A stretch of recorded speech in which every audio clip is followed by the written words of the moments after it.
Hey guys, welcome to the stream. I'm starting at 1 minute early, but hey, what the heck. Okay, so just to get this out of the way, things are a little bit different today because I am actually on break. Let's see if I can get my dock over to this screen. I don't think I can. Oh, drat. So I am on break right now. I actually have spring break today, and it's going to be running throughout this entire week. So I was figuring I was going to do a lot of streaming today. So it's probably not going to be the regular, like, you know, hour and a half to 2 hours that I do. It'll probably be a lot more than that. So I'll probably take breaks in between just so I could split up the DVR, the video that it saves on YouTube.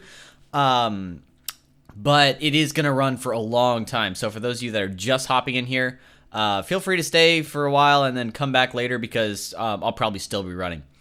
But anyway, yeah, let's get into this. So today, once again, we're going back in. We're going to look at some of the transitions again. Once again, since we've had a couple minutes to kind of leave, like, to walk away from our transitions, we could come back to them, listen to them, and decide what we need to change to fix them. So that's what we're going to do first here. We're just going to play this back once again to kind of refresh our memory and also to make sure that our transitions are working fine. And I don't remember if I have anything noted down. Yeah, I don't think I remember is basically we're just working on finishing up the structure of the track now. Not too much more that we have to do here. So we're getting close to the end. But for now, we'll listen to this to kind of refresh your memory. And as you hop into the stream, I know that a lot of people are going to miss this, but if you hop into the stream, feel free to shout out, say hi, and then so that way I know you're there, and I'll probably do a shout out for your name as well. But anyway, let's listen to this and see what we need to work on.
Okay, so I'm remembering what I needed to work on here. Hopefully I didn't hit the wrong button there. I had the wrong window selected and I hit spacebar, so hopefully nothing died because of that. Okay, so one of the things we need to do here is we need a bit more of a downlifter.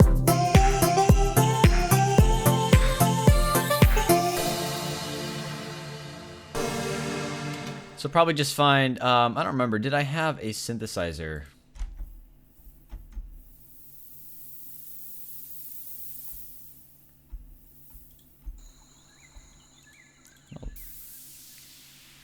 There we go. This is what I want. So I'm going to copy this synthesizer here.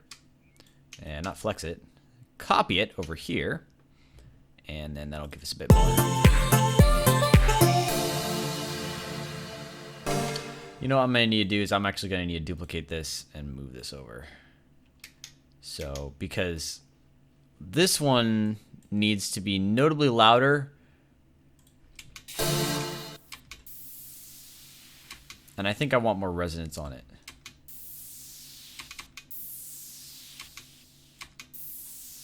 Kind of like that. And what we're going to do is we're going to get rid of that cut that we did before. Just turn off. And then I'm going to turn up the volume a bit. Actually, I could just turn it up here. Now, the reason I don't just automate the volume is because I'm lazy. And what happens when you automate volume is sometimes I'll jump back into a track and be like, oh, this is too loud, so I'll turn it down. But I forgot there's automation, so it's just going to reset whenever I turn it down. So I don't like to automate my volume just because, like I said, if I go to turn something down, the automation will just snap it back up when it gets to the automation area. So that's the only reason that I don't do automation all the time. Just because, that hassle there.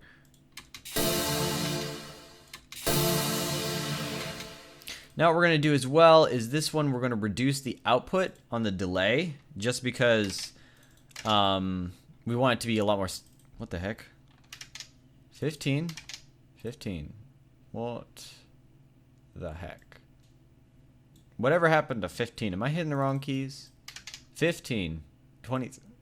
That is weird.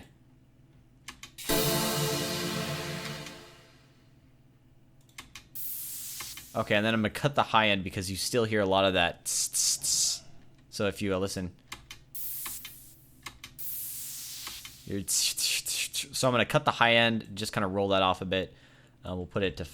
That's going to be too much, I think. But we'll try it there. It's not too much. Am I on the right? No, of course not. Okay. I am on the wrong delay unit. Go figure. So this one needs to go back up to 30 here. Yeah, that's... I reset it. Okay, cool. So this one needs to be 15. And that's so weird. I'm like typing 15. Why is it doing that? That is so weird. That's got to be a glitch. Okay, so now let's see. That's closer. I think I'm going to roll off just a little bit of the high end, though. So we'll put it to like 10K-ish. Yeah, that's close enough. There we go. Just kind of smooth it out quite a bit. Okay. Hey, Semper! How's it going? Okay. Okay, now I'm going to extend this as well. See if I could...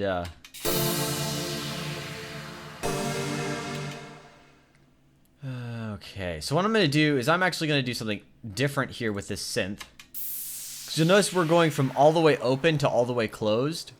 So what I'm going to do instead is I'm going to pull up the cutoff so it closes at about here. So if I don't have the drop there, it goes like this. That's the lowest it could go. And then I'm going to pull up the cutoff.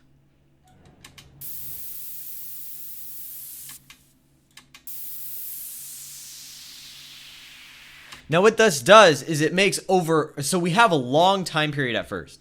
Just kind of get both my hands in there. We have a long time period at first, and we also have a long area, like from all the way to the bottom to all the way to the top. that we're changing this parameter over. Now, if we have a smaller area that we're changing the parameter over, then but it's over the same time duration, then that means it's going to move slower. Oh, hey, Claus.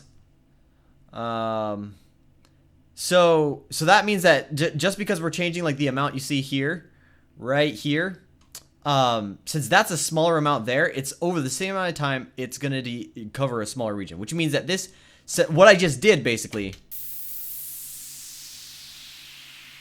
effectively made it sound a lot longer. So this might be a little too long though.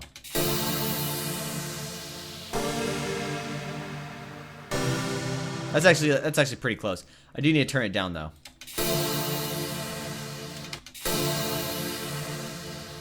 Now the reason I'm using such a slow transition sweep here is because since we're going to be transitioning from this drop to this sort of breakdown, we kind of need something to slow it down. So if we do a really slow transition, as opposed to some of our quicker ones before, they were just quicker sweeps, then it'll kind of get the vibe that things are slowing down. So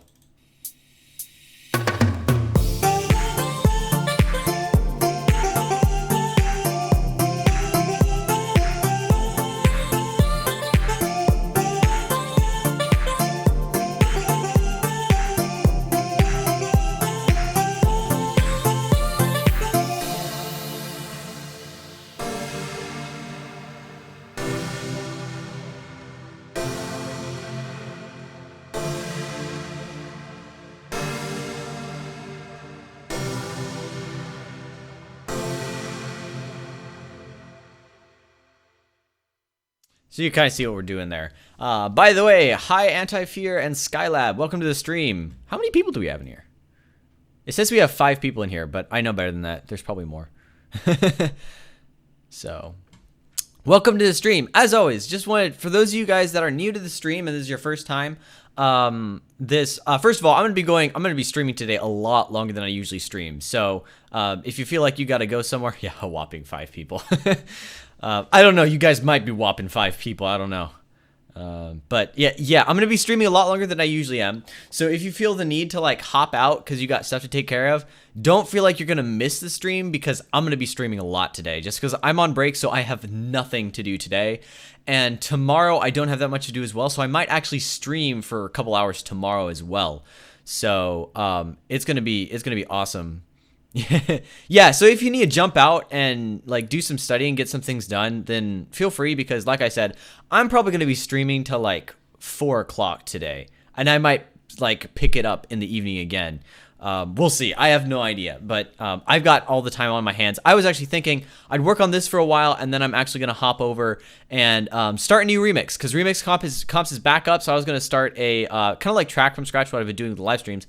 I was just going to blitz through a remix, see how fast I could get a remix done in a live stream and just like stream the whole thing so that you guys could have that. That would be pretty cool. And I might switch over to Windows and do it in FL Studio because I know a lot of people have been asking for stuff like that in FL Studio. I don't know. It depends on my mood and depends on what everyone wants to see. So, yeah. Well, yeah, that was the other thing I was going to mention. For those of you that are new to the stream, please ask questions anytime because that's the point of these streams. You're not interrupting me if you ask questions. As you could tell, I just stopped mid through working on stuff so I could talk to you guys about this stuff. You know what? I'm going to do something really quick. I need to move my camera over. My roommate usually doesn't like me having the camera over here because his desk is right there. Ouch. Well, not ouch, but yeah. But since he's gone, since vacation's running, I could put it here. But this is just a better place to freaking put the camera. Okay. So, okay. And then I need to do one thing too. Come on. Flip. Where's that? There we go. That's the reason I keep on getting so confused here. Okay. So now it's actually the direction that I'm facing. So you could tell when I'm looking this way, I'm looking at my other screen. When I'm looking this way, I'm looking at my regular screen. But anyway, yeah. Thoughts about kind of high-end rap producers such as Metro Boomin. I don't listen to rap really. I mean, I've been hearing some like very kind of, maybe you could count them as hip hop and stuff, but that's just because I've been listening to Tropical House. So, There's a little bit of stuff like that mixed into it, but not very often. So I actually, when it comes to like rap and hip hop, I am completely out of the loop. I know nothing about those, just because I can't. Honestly, I can't stand to listen to it.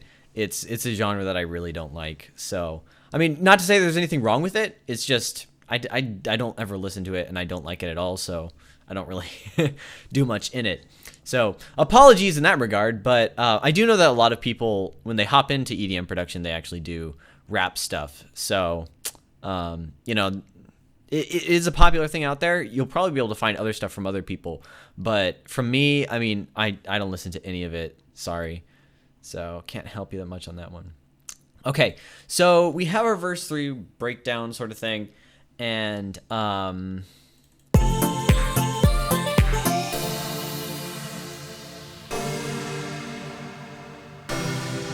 I think what we're going to do is we're actually going to get this section here and just jump right into our kind of drop sort of thing.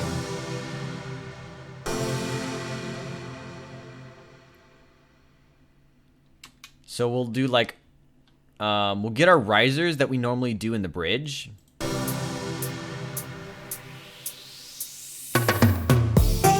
So we'll do all this, except, we're not going to actually... we might put the toms in. We'll see. Not right now, but maybe later. I had automation there? Yeah, I had automation.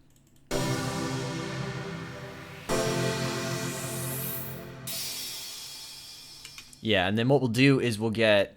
This is actually going to be a weird combination, because this one's supposed to be kind of like It's kind of supposed to be like a drop and a break at the same time, because it's just going to be like a really flavorful way to end the track, basically.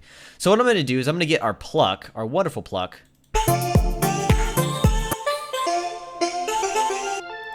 Where the heck is it? Ah, here we go. Yeah, so we need these. We'll copy these over here.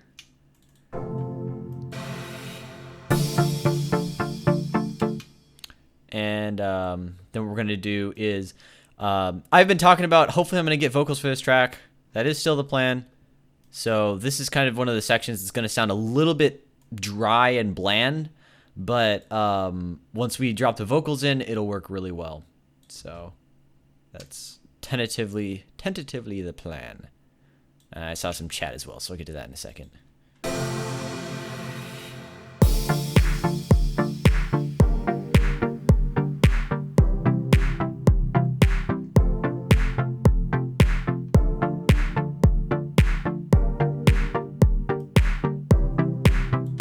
I got an idea.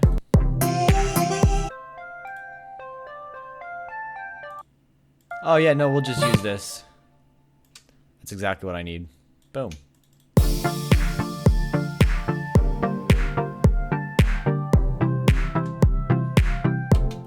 And then we'll copy our hat loop that we've got over here. Okay. That's good.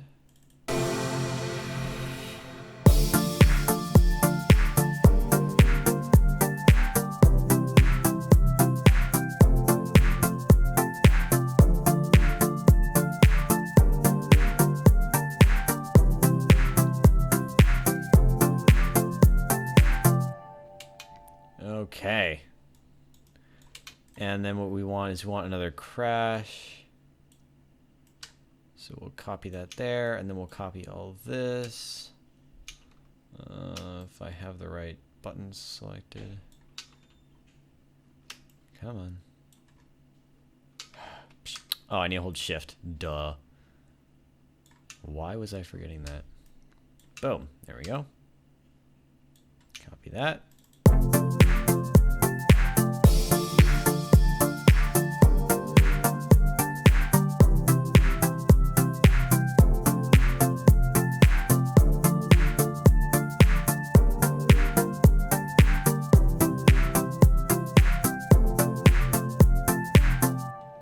Now, what was this stuff? Oh, this stuff's garbage. Yeah, I should just...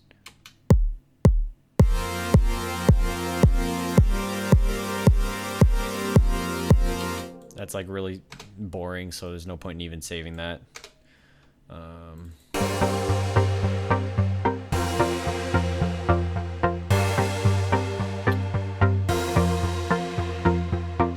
Okay, so Klaus says, I just ask because I feel like even at this very moment, I know a bit more things than they do about certain things in FL Logic.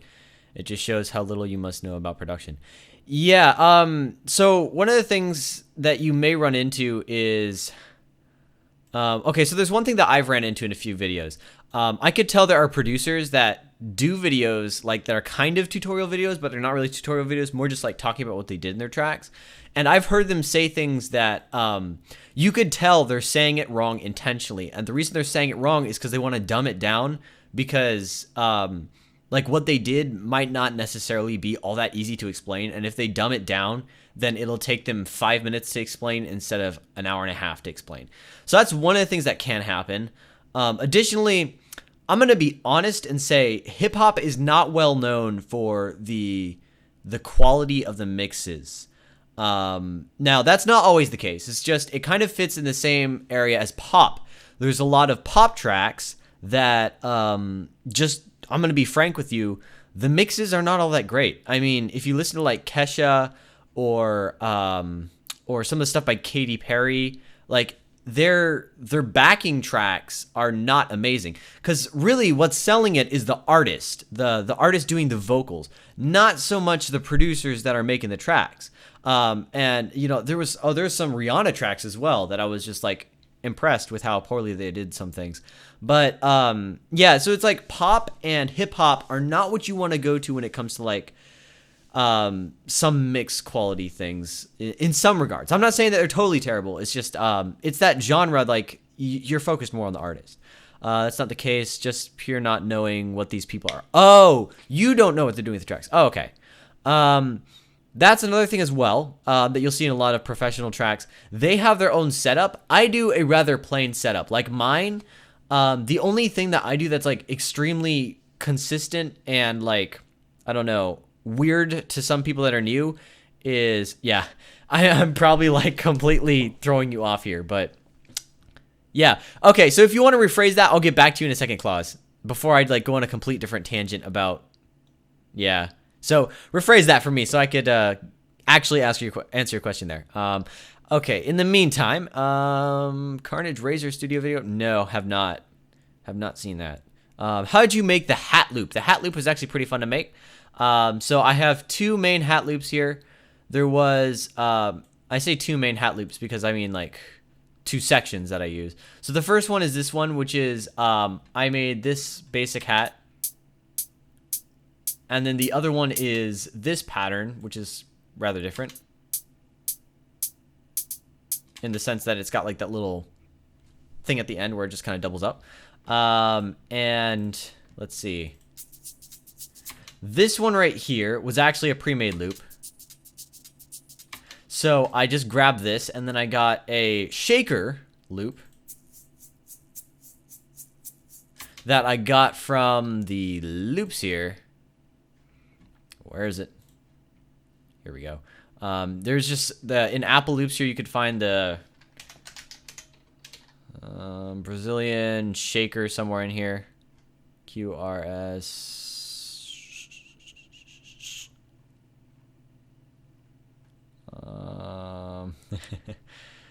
Why can't I find it? Oh well. It's here we go. Brazilian Sun Shaker. It's one of these, yeah. That one there. So I just used that. Stacked it up with this, and then you get this kind of complex sort of sound.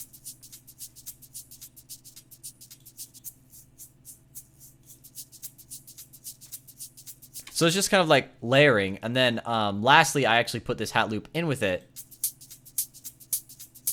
to give it a bit more groove, because that one really cuts there in the middle. So it just gives it a little bit more groove. And like I said, this one is pretty simple. I actually did two things here. I used a hi-hat sample. That's just kind of a really plain sample. And then I actually put white noise underneath of it. So together it sounds like this. It's pretty nice. So that's how I did the hat loop. Yeah. Was it outro? Carnage Razor. Okay, so let's see. They don't know what they're doing with their tracks. You talked about them explaining things more easily than they really are, but I recommend to watch Metro Boomin, Carnage Razor Sessions. They know so little about things, it's just surprising. So I'm not too surprised because I know that, you know, I don't, mostly when I watch stuff, I watch Electro House artists doing stuff.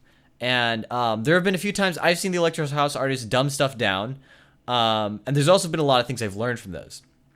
When it comes to hip hop, like I said, I was kind of saying a few things. It's not so much about the mix as it is about the artist. So, there's cases where you'll have, you know, you have ghost producers in hip hop as well. You have producers that kind of like do half of it and then they just kind of pay someone to do the actual mix down and stuff like that. So I think I'm getting to answering your question now, but yeah, it's with hip hop, I'm not too surprised. I mean, a lot of the stuff I've watched with Electro House, it's like, you know, the producers, you could pretty much tell that they know what they're talking about. I've seen some other stuff where, like I saw Martin Garrix. I like to say this a lot because it's the one easy example. I saw Martin Garrix produce one of his tracks live, and that's like, you know, that's kind of proof that he knows what he's doing. So yeah, okay. See you, Semper. Too bad you have to take off, but maybe if you come back later, I'll still be doing a stream. So feel free to jump in later and check. But yeah, with hip hop stuff, like I said, in my opinion, the mixes aren't all that great to begin with, and just because, like, if you learn about hip hop, they literally did like illegal stuff. They just like copy songs from other genres, like loops from them, and then they just like make these loops and then just rap over it. That's where hip hop originated from. Not saying that that's all they do these days. It's just its origins kind of don't have as strong of a you know, focus on getting a really good mix or getting a really amazing mix in terms of some artistic sense. So most of the time, it's actually just something that's catchy that works with the vocals and lets the artist shine. So what you don't want is you don't want a hip hop track where the music overpowers the artist, because that kind of like defeats the purpose of hip hop. So realistically, these producers that may be working for the really big name hip hop rappers, whatever. Sorry, I'm not part of the scene. I don't really. I'm gonna botch a lot of terminology here, but like a lot of the rappers, they don't do the they don't have to worry so much about getting an amazing track for them, because these rappers just need something that inspires them enough to, you know, rap over it. They don't need to make like this really shiny, impacting track that's like, you know, that really hits you hard in terms of how well it was done. So they don't need to know that much. And additionally, there's a lot of cases where they will, like, because they've gotten the publicity of working with big names, suddenly they're considered credible. So they have, you know, regardless of how big the name is. I mean, it could just be someone who has couple hundred thousand followers or something like that, or maybe only 1 million followers or something like that. But you know, if they get some form of credibility, then they could just kind of run off of that. Then people come back to them and say, hey, one of your tracks made it #1 in, you know, America and Europe. So like, you know, you must be a great producer. And then they'll come by and they'll say, you know, make me a track. And then this dude will kind of like make half of the track and then pay somebody to like do the heavy work, the hard work. And then, so he just kind of does half of it. Now, I'm not saying that's always the case. I honestly don't know what percentage of the case that is. That might be the minority of the cases. But, like I said, it's just, the hip hop scene is very different from the EDM scene.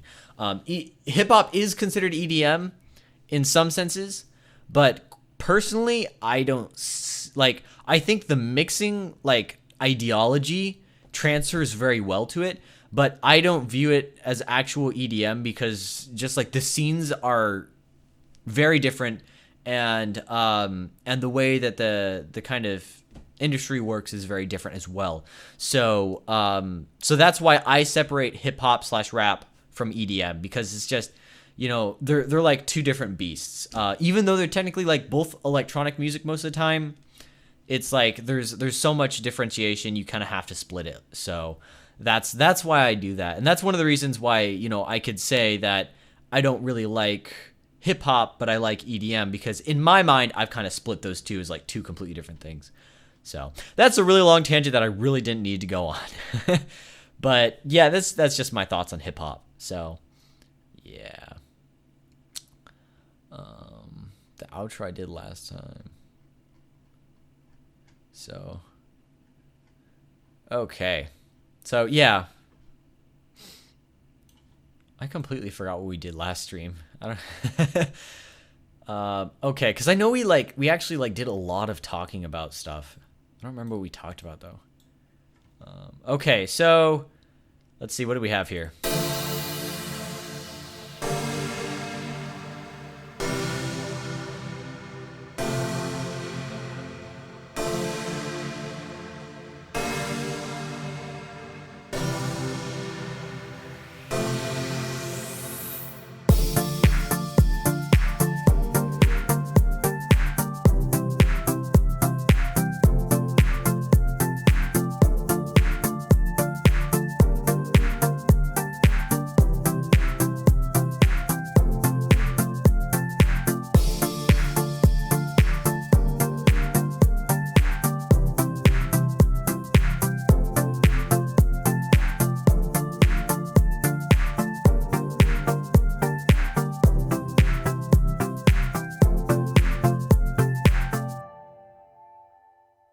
Okay, so is there a version of FL that works good on Mac?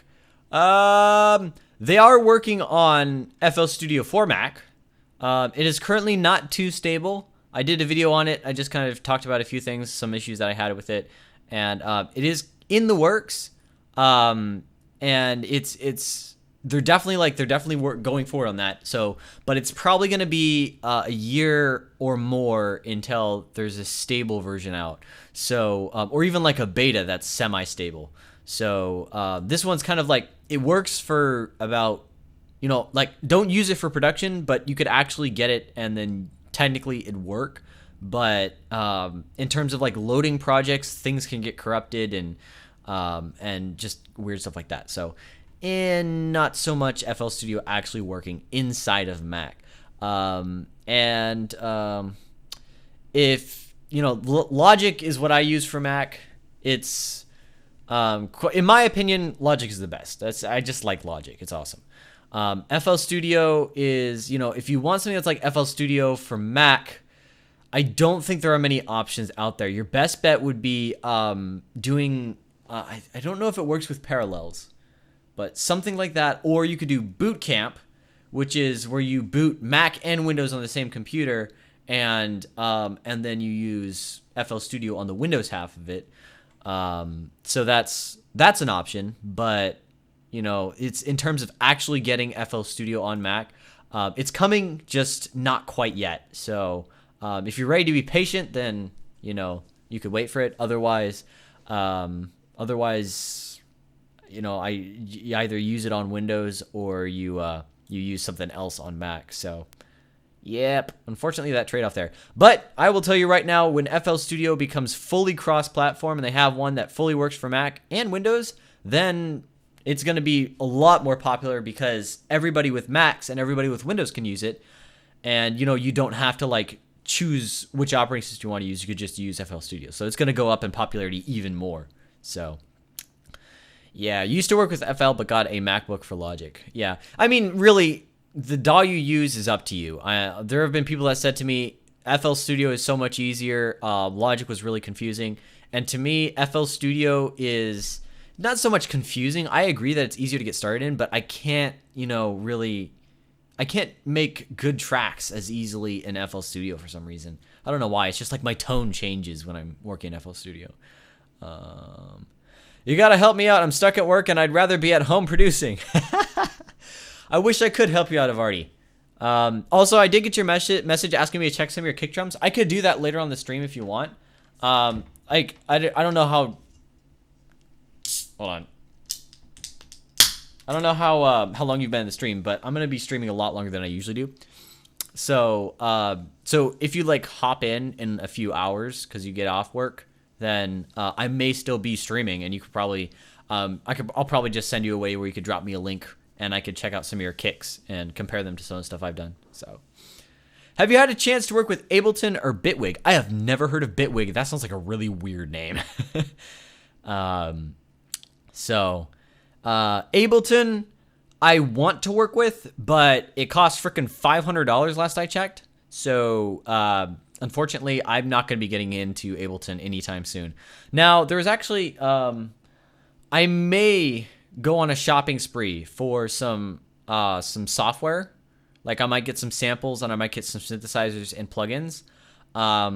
And I might tag Ableton on to the end of that. It depends on how much, because like I've got a minor source of income, but it's like very unstable. So depending on how that works out, I might actually be able to get Ableton and start doing stuff in that as well. But that's just pending. We'll see. But I am considering actually getting, I want to get Sylenth, and just so I could design a preset pack for SynthMaster that has identical presets to the SynthMaster or Sylenth presets. So that means you could grab SynthMaster and then you get basically all the Sylenth presets because I've kind of transferred them over. That's what I want to do pretty soon here because I think that'd be really cool. And a lot of people really like that. I gotta go before my boss fires me. Yep. Yeah. I'll see you later, Avarti. Hopefully you can make it back in. So I might do that because I know a lot of people like Sylenth, but it's expensive compared to SynthMaster. I won't do it for Massive because Massive costs Massive. The cost is not as much of an issue as the fact that there's a lot more presets and they'd probably be a lot harder to replicate in SynthMaster. So that's the only reason I'm not really thinking about doing that for Massive. Sylenth is a lot easier, so I might do like a preset pack for SynthMaster that is identical to the presets found in Sylenth. Because I think that'd be really cool for some people. But anyway, so what we're going to do, I think we're like pretty much done here actually. I think, do I have a clap running? Yeah, I have a clap running. Okay. So for this outro here, I think I'm just going to do, I kind of want to, oh, that's right. I was trying to decide if I want to do this piano as well. But let me unmute this, mute this. We'll consider that in a second.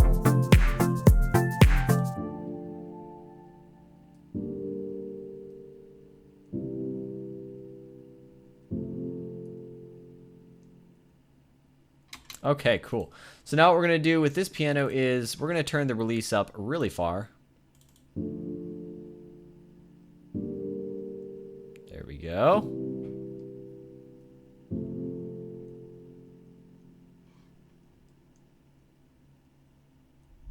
Boom. Okay, so this is going to be the end of our project here. I might do something to the intro. We'll see. That'll probably have to wait for the vocals. So I do like what's going on with the piano here, but I kind of want it to go like this. I think this is the filter.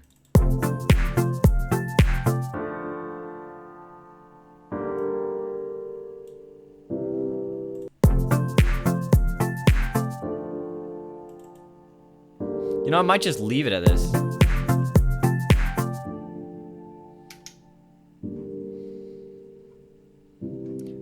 Okay, so now what I want is where's that one crash sample? The one, because it's one of these here. I don't remember which one. It's the one really high-pitched one. That's just like, there we go. This is what I want. I'll drop this right here. We'll do this.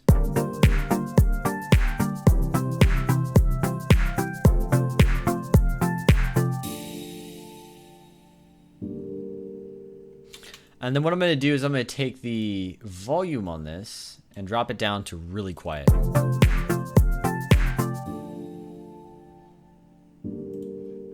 So it's just like sitting there way in the background. Okay, and then I think, is there one other thing I could do here? Because there was one other synth that I thought would work. No? I think it's like this one. Not this one. Yeah, this one? No. No. Maybe it was this one. I'll try it. So we'll copy this one over.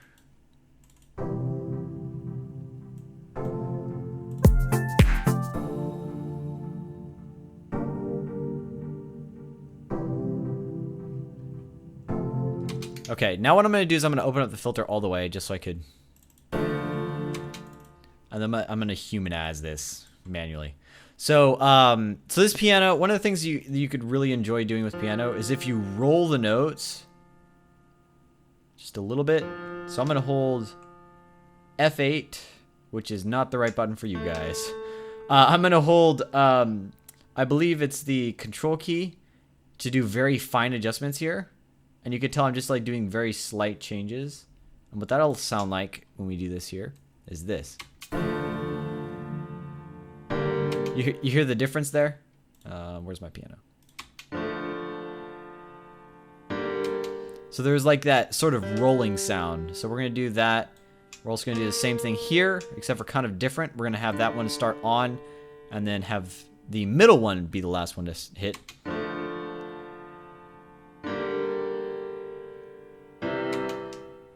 And then we'll do, just to kind of change things up, we'll do the same thing except the bottom one is the last one to hit.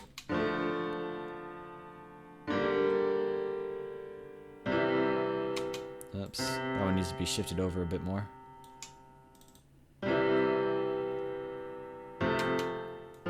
And then we'll do this.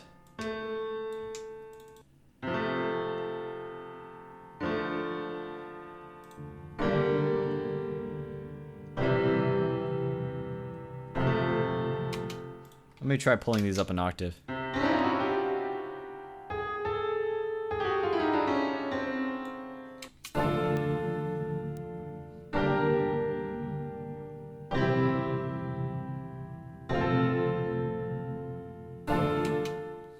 Might be what we want. You know what?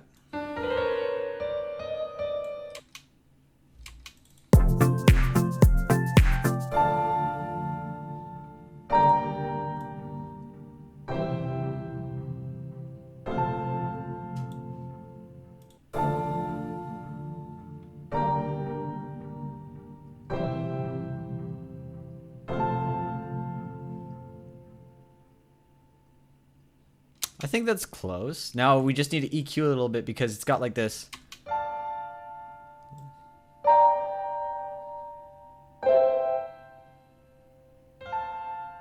Just kind of get rid of that. And I have no idea why I have the low end bounce up like that. There we go. I think that's good. Now the question is, do I want to run this? Okay.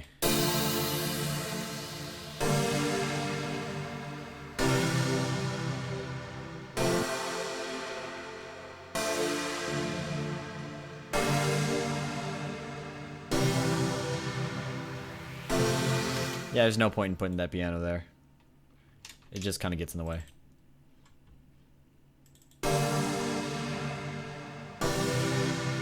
Yep.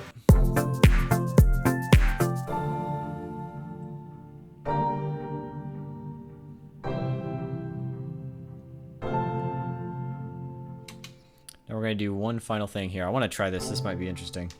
We're going to mute the last chord on that one.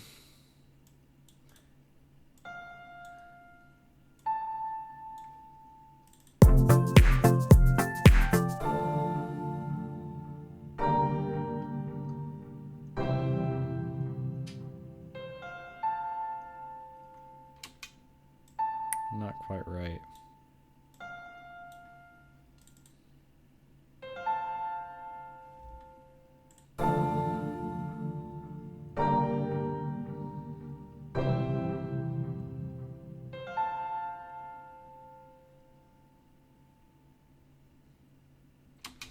I think that'll sound nice. I'm gonna try one final thing. Bring that up an octave instead.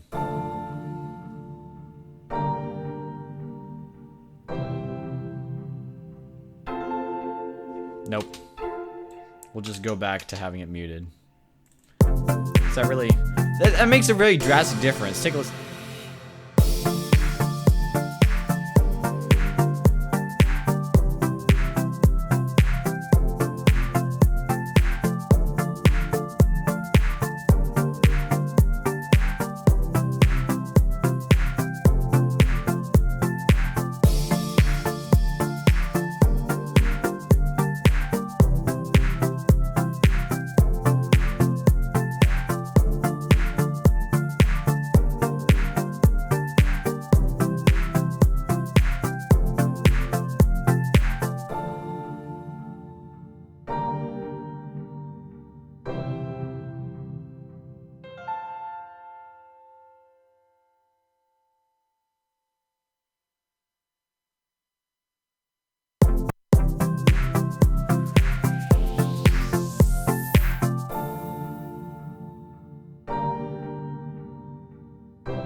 Just adding a little noise sweep here. Probably should have unmuted myself.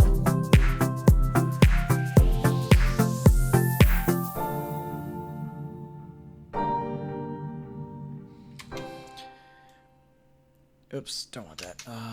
So I'm going to add some automation here just because when it gets to the highest point at the end of this section, it kind of gets a little too loud. So I'm going to duck it out of the way just a little bit, and we'll see how this goes.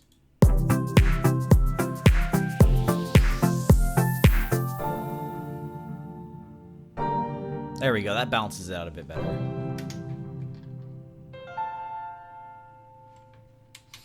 Okay, now final thing is we need to touch up these notes a bit because there's a bit too much of a gap between this one.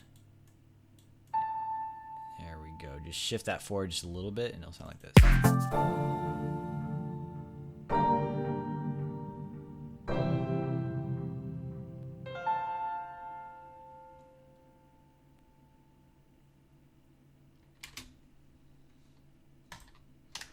Sweet. Okay, well, I think that actually like pretty much gets us done with most of what we're doing here. I guess we'll take a listen and see what we think. So that said, that means it's time for you guys.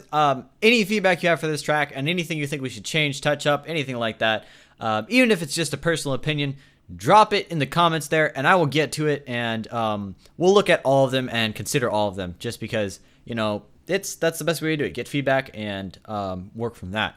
So as I'm playing this back, get some things in mind and then post them in the chat down below and I will try to get to all of them here. It probably won't be that hard. So, okay, here we go.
Okay, I need to actually look at the lyrics. Um, because I think the last section here.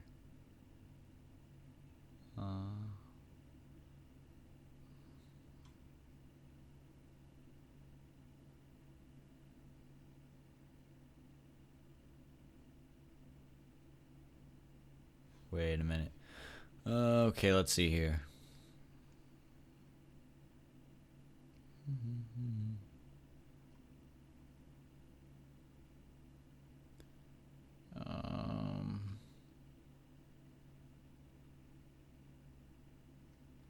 Okay, so 1, 2. Make sure I have this right.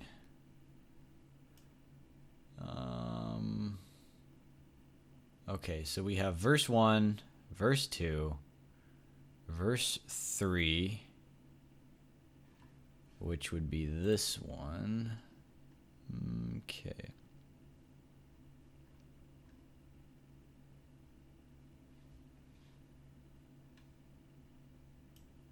I might actually not even keep this piano in here with the last one. We'll see, because how the vocals are going to go in. Probably not going to drop in spoken samples just because the vocals are going to be... it's a very chill vocal style. So think of like... Oh, excuse me. Like whenever you hear the tropical remixes of Monsters and Men tracks, kind of like that. That's the vocal style that this track would be, kind of targeting. And Klaus says, I'm betting on that vocals make a lot of songs much better. Yeah, the piano kind of doesn't fit a little bit. It sounds a little corny. I think this is the best way to phrase it. It's just like, it stands out a bit too much. It's a little awkward. So I'll probably just pull it out, but we'll see. I might just actually have it for the outro drop to nothing but the vocals. We'll see. But betting on vocals that make a lot of songs much better. I've heard some tracks where that's the case, and I've heard some tracks where it's definitely not the case. For instance, there was, you remember Mammoth? Oh my gosh, that one was kind of funny. Mammoth got a vocal mix called it's like Body Talk or something. I don't remember. And I did not like that. It was like, it sounded like they just tried to slap vocals on it. It was like, what? And Martin Garrix kind of talked about it with his track Animals. He said, there could have been a vocal mix for Animals. They offered to get a vocalist to make a vocal mix of Animals. But he's like, no, that's not what this track is. You don't just slap vocals on top of it. So he didn't end up doing a vocal mix. So, yeah. Yeah. Without vocals, some tracks lose a lot of their flavor. So, yeah, vocals do really, like, add a lot to tracks. Like, I mean, for crying out loud, you have tracks that are, like, just vocals and a guitar. So that really says a lot as to how much vocals can do to a track. If you just pull out the vocals from those acoustic things, they're nowhere near as cool. You just get sick of the chord progression really fast because it just sounds so like, the chord progression sounds nice under the vocals, but when you pull the vocals out for some songs, you'll be impressed how repetitive it sounds. And you'll be like, really? That was under there the whole time? I mean, like, I didn't notice that before. I just kind of like, thought it was a great song. But if you pull the vocals out, it's like, really? They've got like 3 different chord progressions. They just kind of switch between them. They have one chord progression for a section, then they switch to the next one, then they switch to the next one, and then they go back and repeat that pattern. And you're like, that was the song that I liked. So, some songs it's actually like you'd be surprised how much vocals really add to it. Yep. Oh yeah, vocals is a double-edged sword. If you just slap it on top of an original mix and you're not planning to have vocals on it, then you could get some pretty bad results. Sometimes you'll get some pretty good results. That's where mashups come from. When you get some good vocals that fit just perfectly, even though, the track wasn't designed for vocals, and you slap the vocals on, and it ends up sounding great. So, yeah, vocals is a double-edged sword for sure. Yep. Yeah. If the song's already out and it gets vocals, sometimes the vocals don't really make it better at all. Now, there is one case that I find that is like really, I really like the vocal mix of it, and that was Revolution. I think I don't remember how long it took for a vocal mix to come out, but there was Revolution did not have a vocal mix at first, and then it got a vocal mix, and I really liked that vocal mix. It's just for some reason it just worked really well. So I don't know many other songs that I have that started without vocals and they slap vocals on top later. But yeah. Oh, actually, Spaceman had a pretty good vocal mix. I like that one too. So yeah. So I actually think I'm gonna do some fun stuff here because I want to experiment. Now, I got this suggestion. I don't remember if it was for this track, but it was like last stream or the stream before or something. I got this suggestion: drop Camel Crusher on the master channel strip. Now, if you do that normally, it sounds like this. But if you turn off the distortion and turn down fat mode, it can actually do something pretty cool to it. Oh, you got to go to an appointment? Okay. See you for now, Skylab. Yeah, I'll be in here for a while, so. So that's the difference that our Camel Crusher's making here.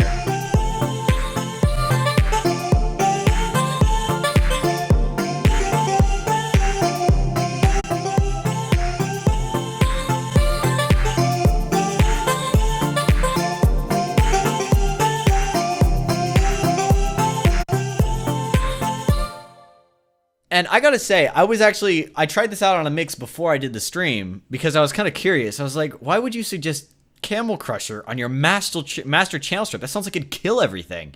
And turns out it fills it out really well. It just warms up the whole thing and kind of fills it out. I thought, you get more of that, like this sort of sound. But if you balance it in right,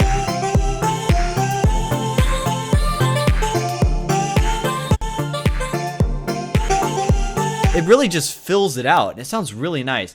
So I'm going to have fun, and we're just going to do kind of like a brief preliminary master. This won't be our actual master because when we get the vocals in, we'll still need to master it after that.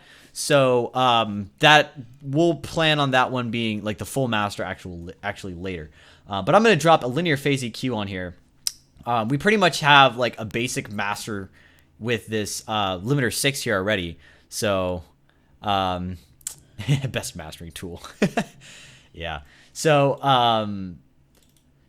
with this limiter 6, we've got a lot of stuff done for us pretty easily here. We could just pump up the gain in a few places here to kind of balance it out a bit more, bring it up and kind of get it a bit louder. I won't push it too hard though, just because it's a Tropical House track, for crying out loud. But now that we have this kind of, with Camel Crusher, it kind of makes it sound a lot more full. Now that said, it's boosting up one area in here that's not really to my liking. I can show you on the analyzer. It's like right here. So let's see if the analyzer shows it. I'm gonna make this really fast decay. Hi, there we go. We'll see if we could look at this.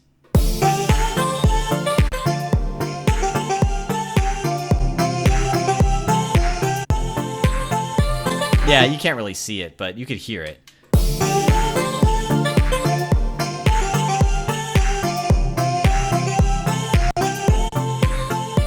So this one kind of sounds like it's pushed to the back, like it's not as up front. And then when we turn this on, it brings it to the front up. But it also kind of sounds muddy, so that's why we turn on this one.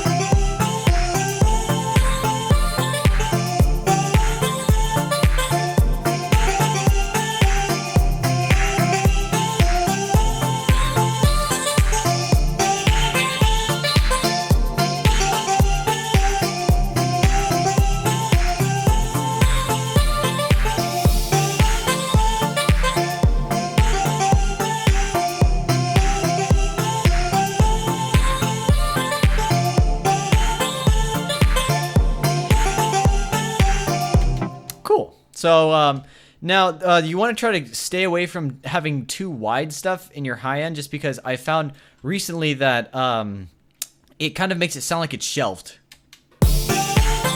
So it just sounds like you're boosting the high end instead of, if you do like a lot more, I don't want to say sharper because it's not quite sharp, but if you don't do as wide of a boost, then you can kind of focus on these small areas and just kind of accentuate it a bit. You did a high and a low cut. That is correct. I did, and I would do the same thing with this one.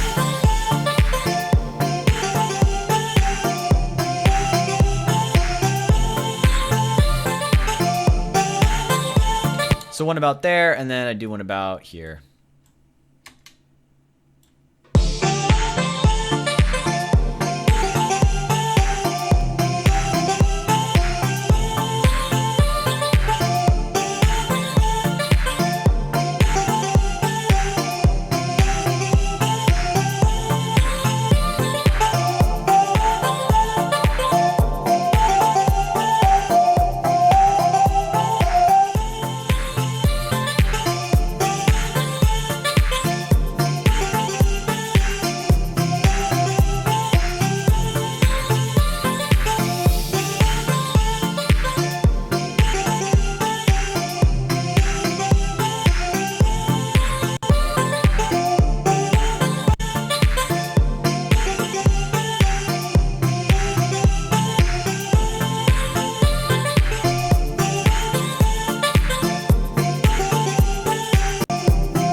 Okay, now I'm going to turn this down to a really low volume, and I'm going to try to listen to it, just based. I'm not going to turn it down for a low volume for you guys, just for myself.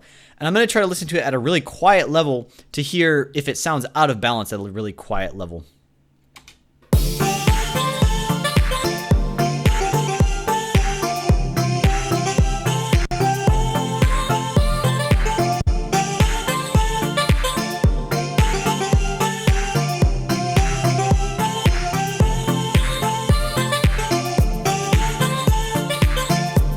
Okay, it sounded pretty good there. I actually couldn't hear too much issues.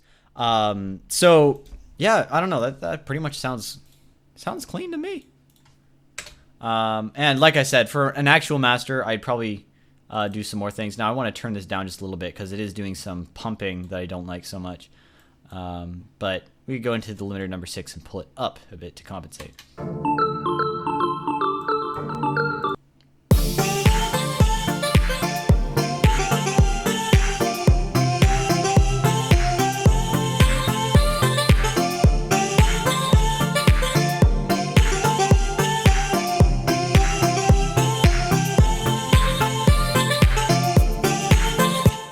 Cool.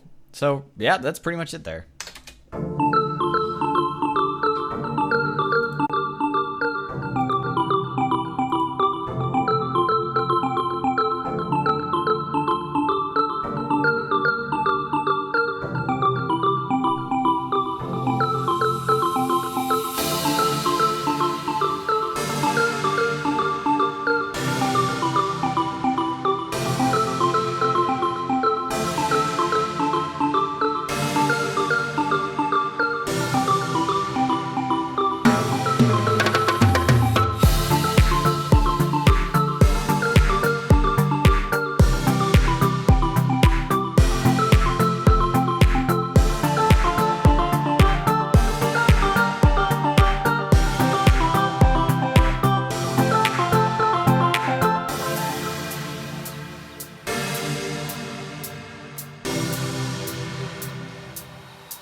Yeah, I'm almost definitely going to pull that piano out at the end.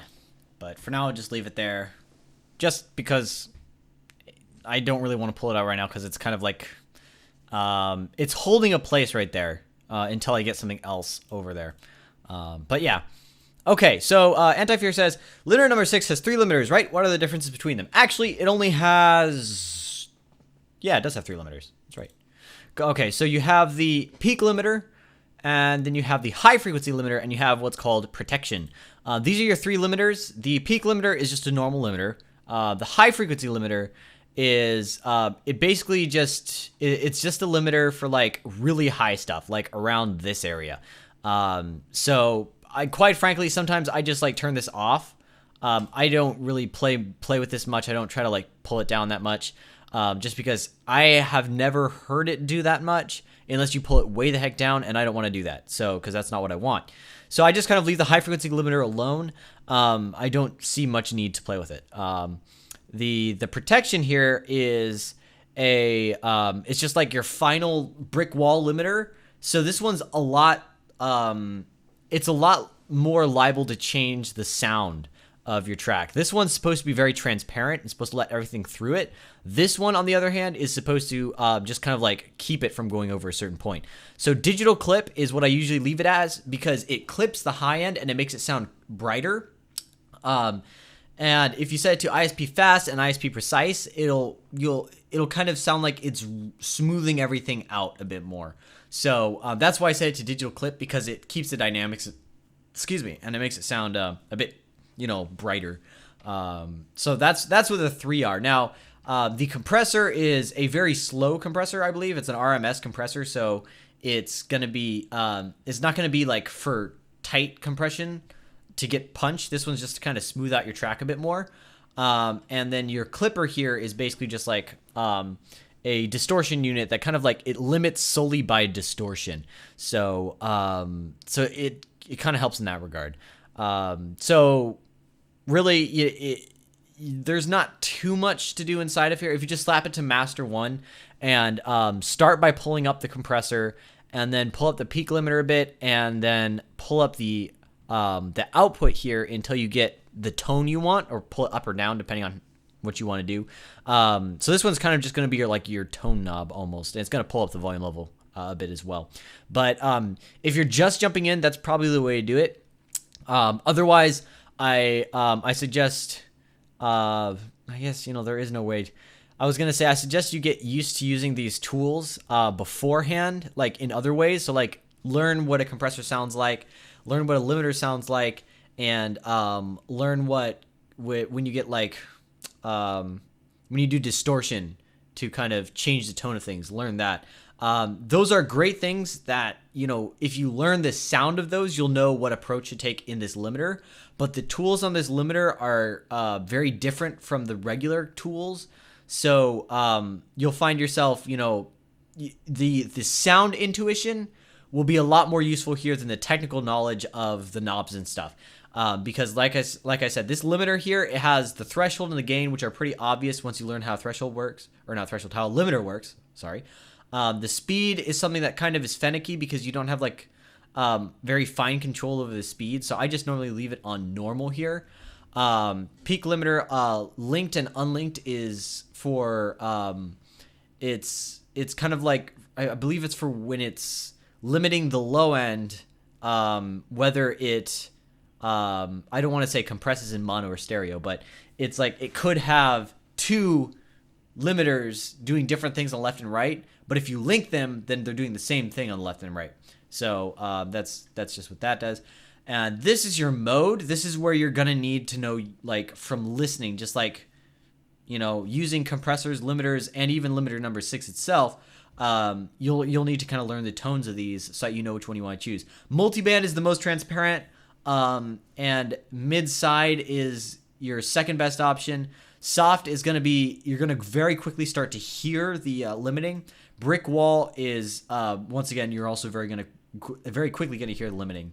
And then your type here is just kind of like whether it's bright or smooth sounding for the limiter. I think C is bright and A is smoother. So in terms of tone, but it's very, very subtle there. So it's a little bit less of an issue. But yeah, when in doubt, just use the Master 1 preset and pull up gain knobs until you're happy. And just make sure it's not clipping. But yeah, so you have the 3 limiters there. Peak limiter, which is your normal limiter. High frequency, which is just very high frequencies.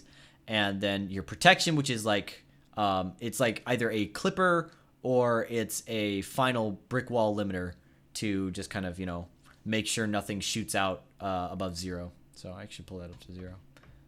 So that's pretty much all you need to know for limiter number 6's limiter differences. Now the compressor is fun to use in terms of like, it's kind of weird. Clipper as well. So you just kind of have to get used to messing around with them in order to really know, their sounds and how to work with them in limiter number 6. So, yep.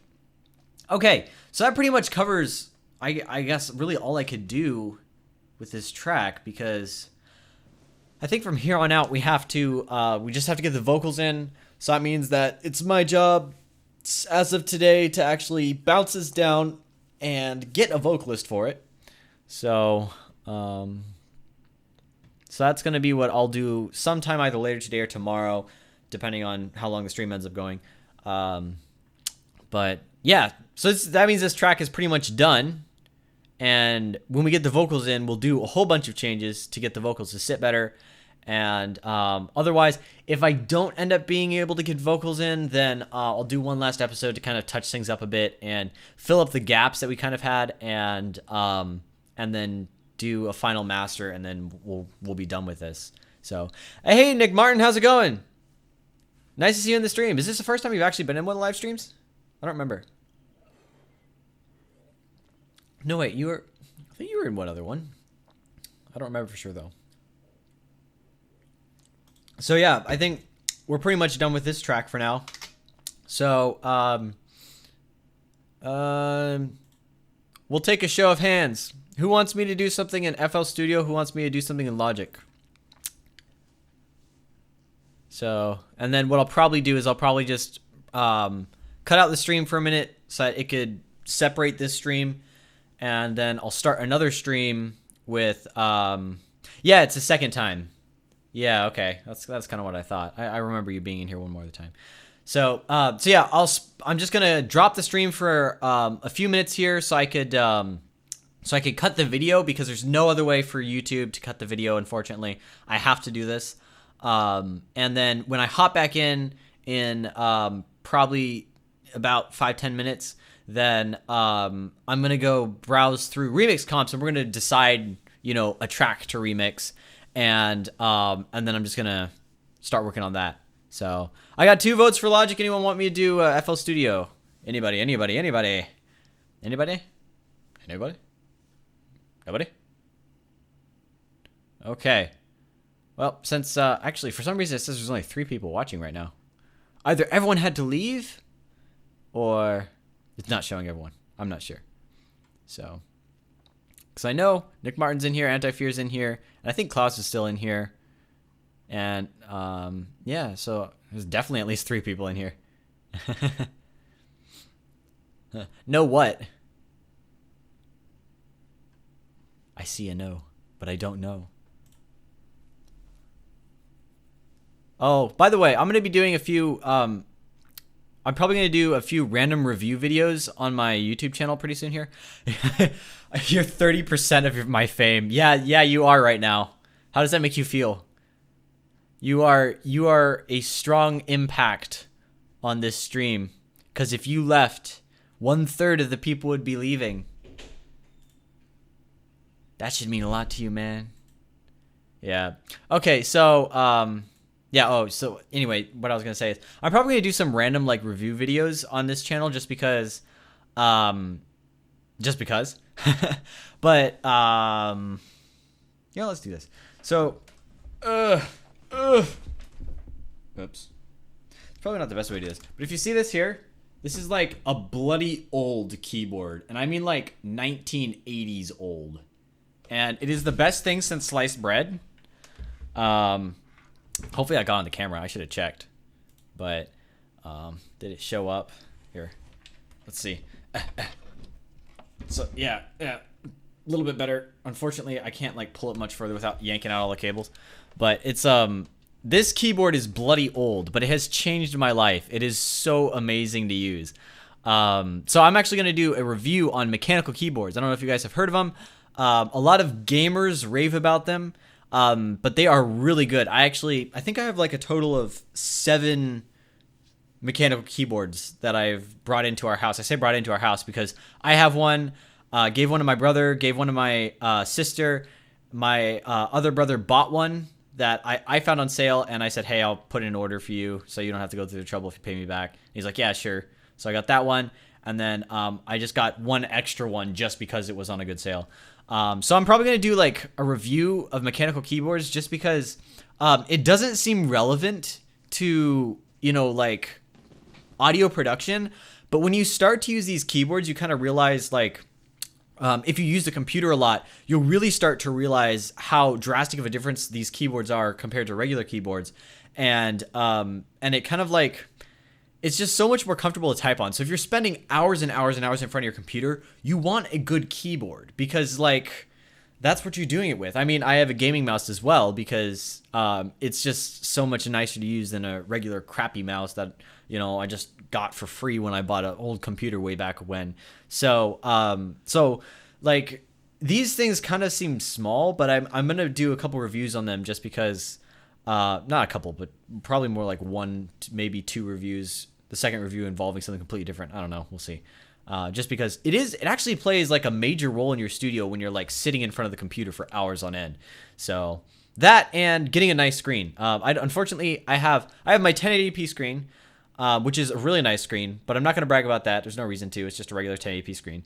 But there may be a time I've actually been looking at 4K 40-inch screens. A lot of people that do audio production are actually going into these screens because they're like freaking, let's see, with the 2 of my screens, it's about like that wide. Like, I don't know if you can see that. I need to pull up my freaking, but like, the width of my 2 screens is like this wide. It's like barely fits on camera and I have to scoot back. So it's like, it's pretty big in terms of space. Now, if I got a 4K screen, it'd be basically like having 4 of my regular screens, like 1, 2, 3, 4, and you have like this massive amount of workspace.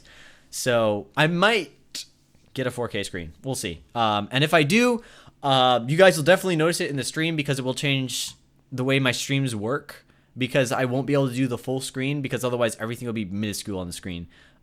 So yeah, but that's random stuff that I don't even need to talk about. So just kind of letting you guys know that I'm going to be doing some review videos theoretically, just to kind of show you some things that you might not have thought about that are worth upgrading that actually are worth upgrading. So, just food for thought.